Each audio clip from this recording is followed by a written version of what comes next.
Good afternoon, welcome to Glanders Motors. My name is Mark Stevenson. It's freezing cold here in Peterhead, and we thought today, seeing as it's cold and we didn't want to be inside the warm showroom, we'd do a video about the how to charge your battery electric vehicle, plug-in hybrid electric vehicle, the different types of charging, and the charging etiquette that should be followed when you're charging your vehicles in public charging stations.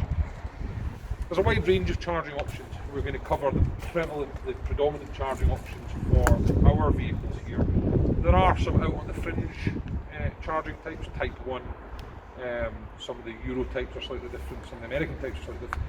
But we have here the range of charging that fits in with Kia, Suzuki, MG and LEVC. So unusually for a garage, we have our own rapid charger. Rapid uses DC, so direct current electricity. It can charge the car much faster than what you would have at home. These will be the types of chargers you would generally use on the public charging network. When you hear about people talking about 40-minute charge times to 80% of battery, it will be DC they're talking about. DC predominantly uses two types of connection. This is the CCS charger, so the type 2 socket at the top with the DC prongs below.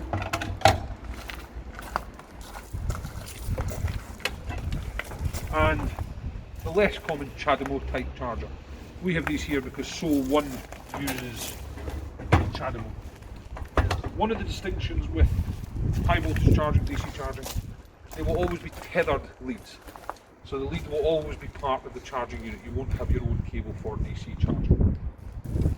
In most instances, the charger is going to need some type of access card or app to allow you to use it. This is obviously internal for us and our customers. So this only works off of an RFID card that we keep here. We'll show you in a minute how to connect the vehicle to the charger type using the card. This is a Type 2 wall box and a Type 2 charging cable. This would be traditionally what you would use for charging at home or somewhere where you have long-term parking. Type 2 can be tethered, so you do see some of these that have a tethered charger, one that can't be detached. There are smart chargers, there's a variety of manufacturers. This one is Rolex branded. This one is 3-phase because we are commercial property, and this runs back to a standalone RCD on your circuit breaker. You can't run them on a circuit that has something else on them. This is the cable that you would own, a Type 2 cable. The smaller end connects to the wall box, the bigger end connects to the car. We'll run a plugging in guide right at the end of the video. The third type of charger, this one from Kia, is a 3-pin domestic charger. These are sometimes referred to as an emergency charger. So this would be the slowest charge time to charge your car. In general terms, this would be used when you were visiting somebody who didn't have a charger. In terms of etiquette, if you plug this into somebody else's house, you should always offer to pay for your fuel. This would be the slowest charge. So on an eVero, 280 miles range, this could take up to 30 hours if your car was completely empty to charge your car. So it isn't a day-to-day solution. Your Type 2, this one runs at 7 kilowatts. That would take 8 to 9 hours to fully charge your car from empty. It's important to remember that you generally won't run an electric vehicle to empty any more than you would run a petrol car to empty. So these are from empty charge times. DC charging depends on the output of the charger.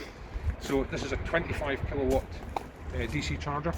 And the way you calculate it is the kilowatt rating of the battery divided by the kilowatt rating of the charger. So if it was a 75 kilowatt battery and a 25 kilowatt charger, it's 3 hours to fully charge the vehicle from absolute empty.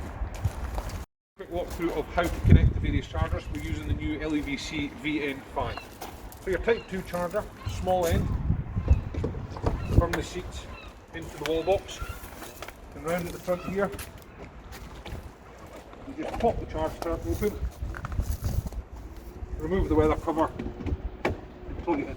And on the front we can see a green charging light is engaged and you hear the click of the solenoid, and the green charge light shows on the wall box. The actual indications vary from vehicle to vehicle and charger to charger, but in this case we now know that vehicle's charging.